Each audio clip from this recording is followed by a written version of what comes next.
The morning Dex Harlow showed up at the old Pembroke estate, he almost turned around twice.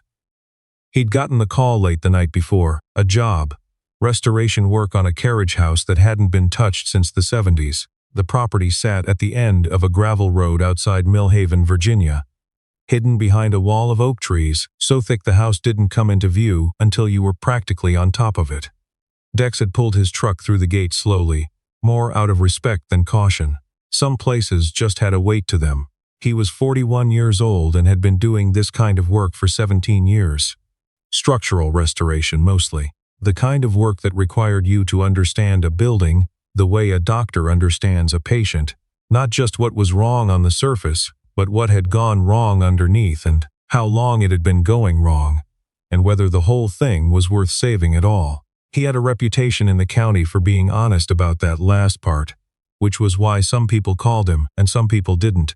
His son, Buddy, was 10. Dex had him in the truck that morning because school was out and his neighbor Mrs. Patton had a bad hip and couldn't chase him around. Buddy sat in the passenger seat with a granola bar and a paperback book about deep-sea creatures, unbothered by anything. When Dex climbed out and started unloading his equipment, Buddy followed without being asked. He didn't talk much, which Dex had always taken as a gift. He just watched, and occasionally handed things over when it was obvious something needed handing. They had a rhythm, the two of them, built out of years of Dex not having anyone else to bring along. The carriage house was in worse shape than the photos had suggested. The east wall had a foundation crack that ran nearly 4 feet, and the roof line had shifted enough to tell Dex that the ridge beam was compromised. He crouched in the tall grass and studied it, making notes in the small spiral pad he kept in his shirt pocket. He didn't notice the woman until Buddy said quietly, "Dad, somebody's watching us." Dex looked up. She was standing near the side of the main house, maybe 60 feet away, half in and half out of the shadow of a column. She was holding a coffee mug in both hands. She had the kind of stillness about her that people usually only develop after something has happened to them. Not hostile, not nervous, just very, very still. She looked to be in her late 30s. Dark hair. She was wearing clothes that were too expensive for the house she was standing outside of, or at least for the state the house was in, which struck Dex as an interesting contradiction. He raised one hand in a brief, neutral wave. She didn't wave back, but she didn't go inside either. Dex went back to his notes. Her name was Nora Voss, though Dex wouldn't learn that until much later. And standing there watching a stranger crouch in the weeds outside her family's ruined carriage house, she was thinking about a version of herself she'd almost completely forgotten. She had grown up in this house, left at 17, gone to school in Boston, built a career in venture capital that her father had never quite understood and her mother had never quite forgiven her for pursuing, instead of something more visible, more legacy adjacent. She'd spent 15 years making decisions that moved money in amounts most people would never see, and she'd been good at it, and it had cost her things she hadn't fully tallied until recently. 3 months ago, her younger sister had called to say their father had finally sold the estate. The buyers were a preservation trust. They wanted the main house stabilized and the outbuildings restored. Nora had flown in to oversee the first phase, not because anyone had asked her to, but because she hadn't known how to stay away. She watched the man in the yard make his notes. He moved carefully. That was the first thing she noticed. Not slowly, not hesitantly, but carefully. Like each step was the result of a small, considered decision. He was talking to his son in a low voice, and the boy was listening with the kind of attention that 10-year-olds usually reserved for things that interested them personally. Whatever the man was explaining, the boy found it interesting. She told herself she was only watching because it was her family's property, and she had every right to. She went back inside after another few minutes, but she kept the kitchen window cracked. Around noon, Dex knocked on the front door. He knocked because the measurements he needed for the ridge beam replacement required him to access the attic from inside the main house, and the main house was occupied. And he wasn't the kind of person who walked into someone's space without asking. He'd learned that lesson early, from his father, who had been a trim carpenter and had told him once, "A good tradesman never makes a homeowner feel like they've lost control of their own house." The woman answered the door.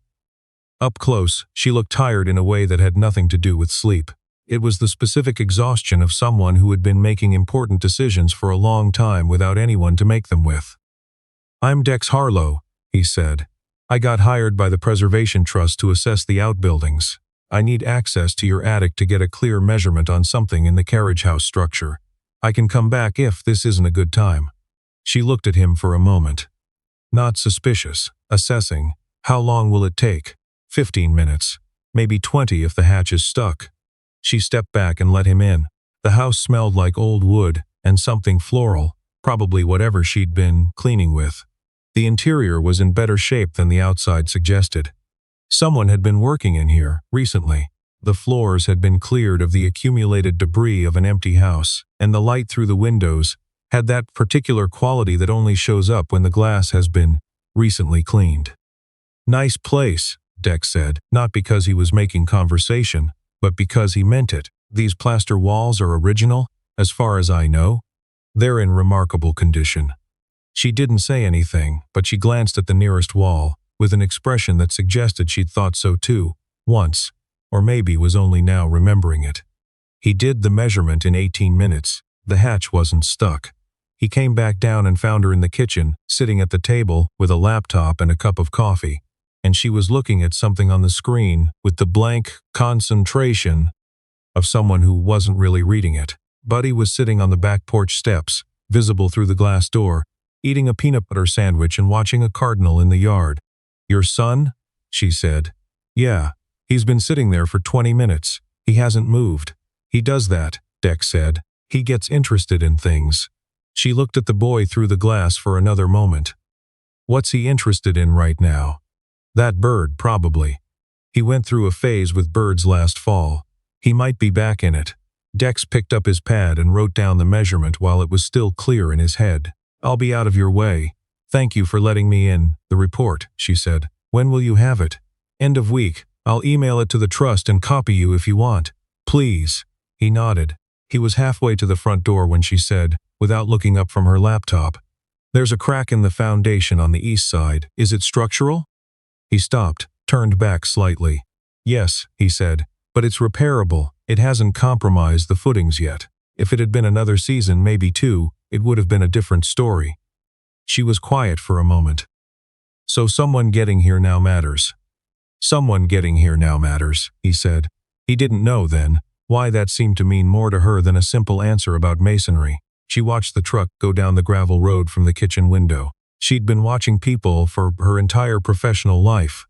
Watching them in boardrooms, across conference tables, in the careful half-second pauses before someone said yes, when they meant no. She had an instinct for character that she'd honed over 15 years of making bets on human beings with other people's money, and she'd been right more often than not. The man in her attic had been exactly what he appeared to be. That was rarer than people thought. She opened her laptop again and typed Harlow Restoration into the search bar. The website was basic. A few photos, a short paragraph, a phone number. The photos were of work, before and after shots of buildings that had been failing and then weren't. The paragraph said he'd been doing this for 17 years and that he specialized in historic preservation. There were 3 testimonials, all of which said some version of the same thing, which was that he showed up when he said he would and told you the truth. She closed the laptop. She was not going to look into this man's background because he'd been polite and honest and had a quiet son who watched birds. She was absolutely not going to do that. She did it anyway. 3 days later, Dex came back to walk the rest of the property. He hadn't expected to see her outside, but she was standing near the old stone wall that bordered the garden, examining what remained of a rose trellis with the focused attention of someone who was either planning to restore it or planning to mourn it. She had on work gloves and old jeans and a flannel shirt, which was a different presentation than the expensive clothes from before, and Dex thought somewhat involuntarily that it suited her better. "I didn't know you were coming today," she said. "I emailed the trust." "They should have." He paused. "I'll give them a reminder about communication." "It's fine. I don't mind." She pulled off one glove and looked at the trellis. "Do you know anything about ironwork?" "A little. Not my specialty. This was my grandmother's." She said it without particular emotion, just placing it. "She grew climbers on it. The kind that come back every year." "Climbing hydrangea?" She glanced at him. Yes. How did you know? The remnants on the stone behind it, the way they attach. He looked at the wall. The root structure's probably still alive underground. If it is and you clear the dead wood, it'll come back. She looked at the base of the trellis for a long moment. You can tell that from looking at a wall. Sometimes. She put her glove back on. My name is Nora, she said. We've been talking for 3 days and I never told you that. Dex, I know. It's on your truck. Laughed, which surprised him slightly. What Nora did not tell him, what she had decided quite deliberately not to tell him, was who she was. Not Nora the woman with the old family property and the flannel shirt. Nora Voss. The Voss whose name was on the Voss-Harrington wing at the Boston Children's Hospital. The Voss who had testified before a Senate subcommittee on infrastructure investment 18 months ago. The Voss whose fund had been profiled in 3 national publications in the past 2 years as an example of capital being deployed towards structural renewal, which was, she was aware, an almost absurdly perfect parallel to what was happening in this yard, with this man, which was why she hadn't mentioned it. She had come to Millhaven specifically to be away from that version of herself for a while. She hadn't expected to be interested in anything or anyone while she was here. She was, it turned out, interested. Buddy had a question. He'd been thinking about it for a while, which was how he operated. He didn't ask things right away. He let them sit until they were solid. They were in the truck on the way to the Pembroke estate for the 4th time in 2 weeks, and he'd been quiet for most of the drive, and then he said, Is she the owner of the estate? No, a trust owns it now. She grew up there, then why does she stay? Dex thought about that. Some people need to be in a place to finish thinking about it. Buddy considered this. Like how you go back to the hardware store even when we don't need anything. That's different. How? Dex didn't have a good answer for that one. She's going through something, he said finally. I think. Buddy nodded.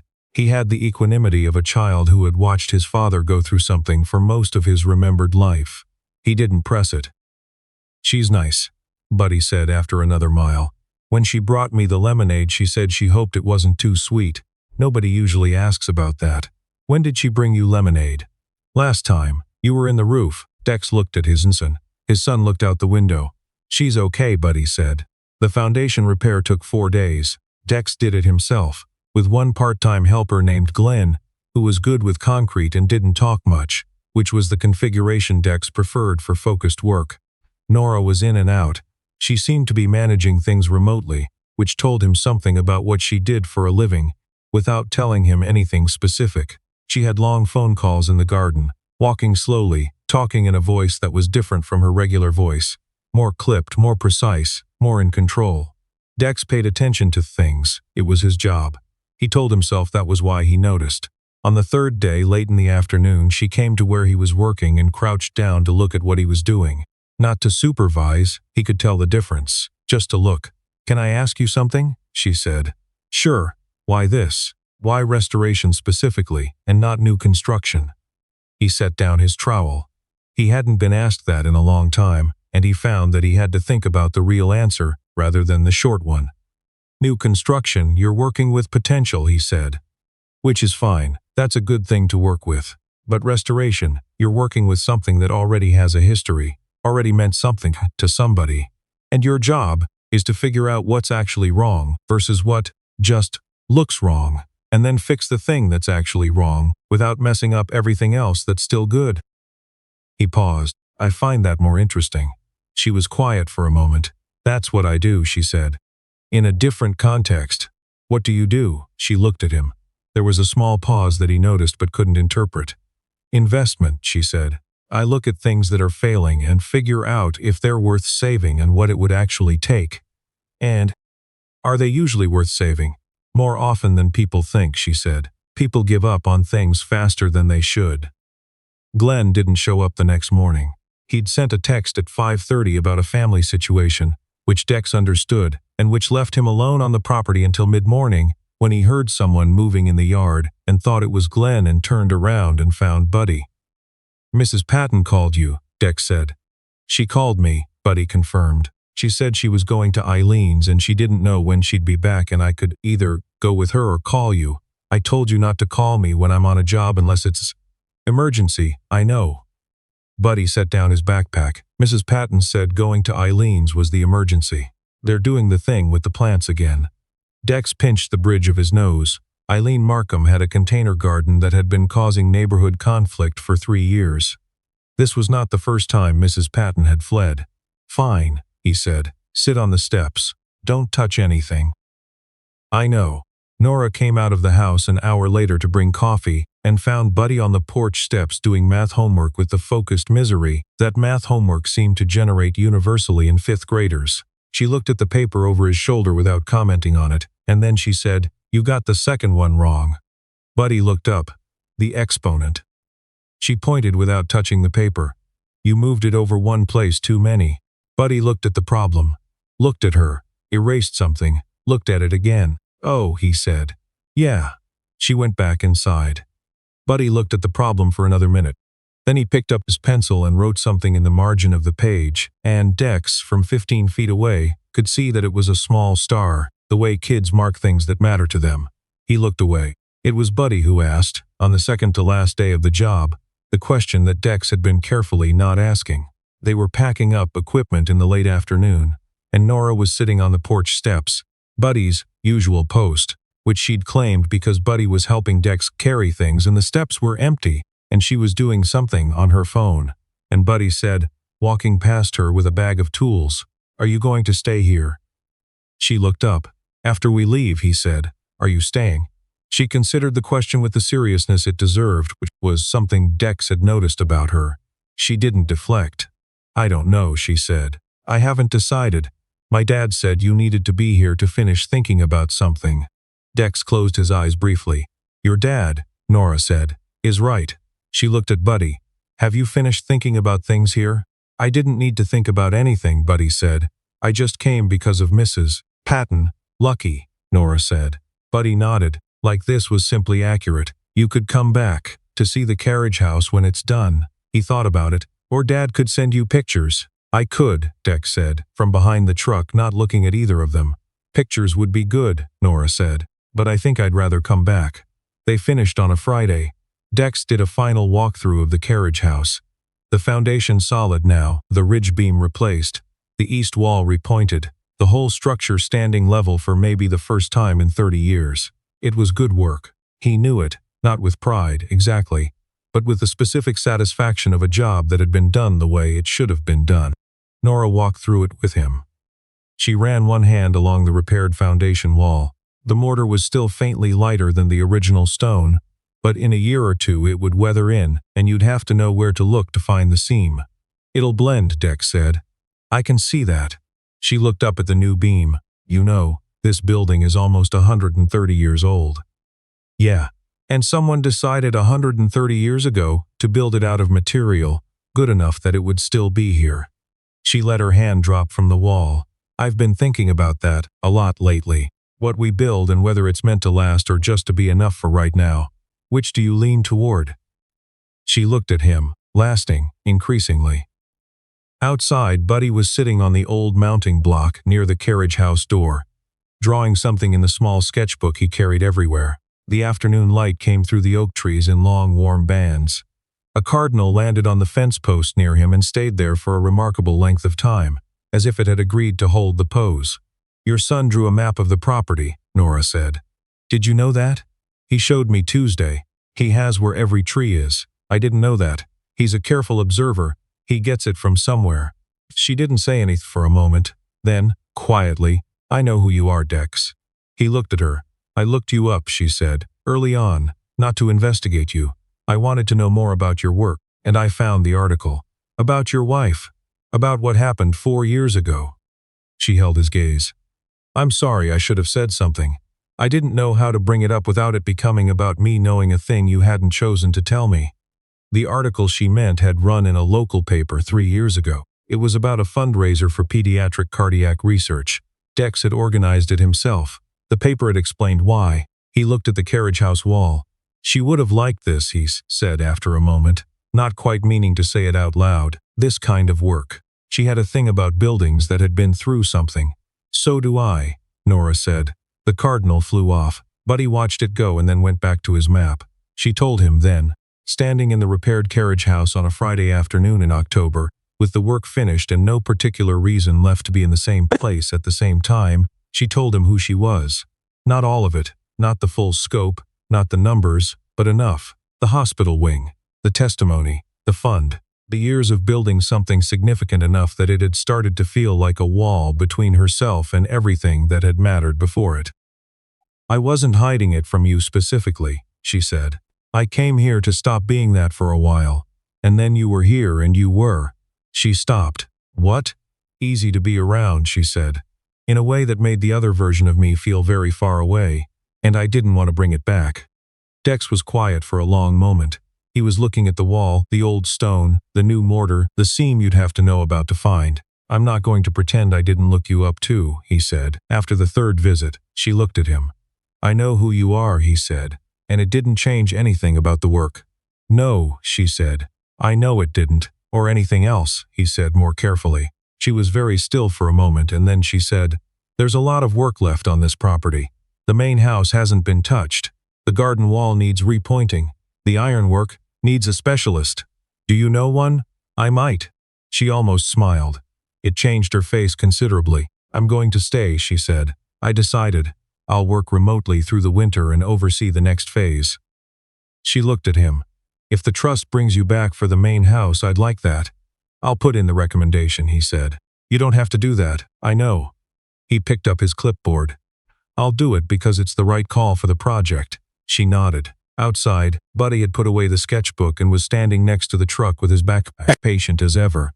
"He's a good kid," Nora said. "He really is. You did that." Dex looked at his son, at the boy who handed him things without being asked, and watched birds for 20 minutes without moving, and drew careful maps of places he'd only been to for a few weeks because the place had interested him, and he'd wanted to understand it fully. "He did most of it himself," Dex said.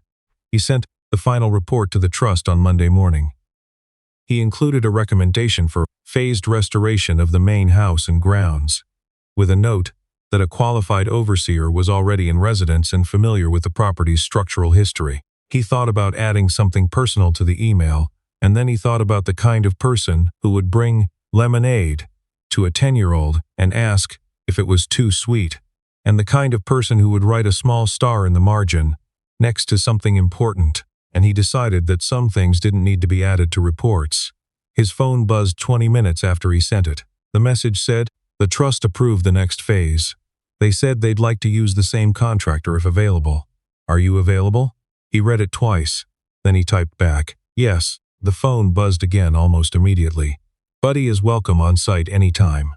I got a field guide to Virginia birds, in case it comes up." He sat at his kitchen table for a moment, alone in the house, with the morning light coming through the window at the angle that always reminded him of good starts. Then he typed, "It'll come up."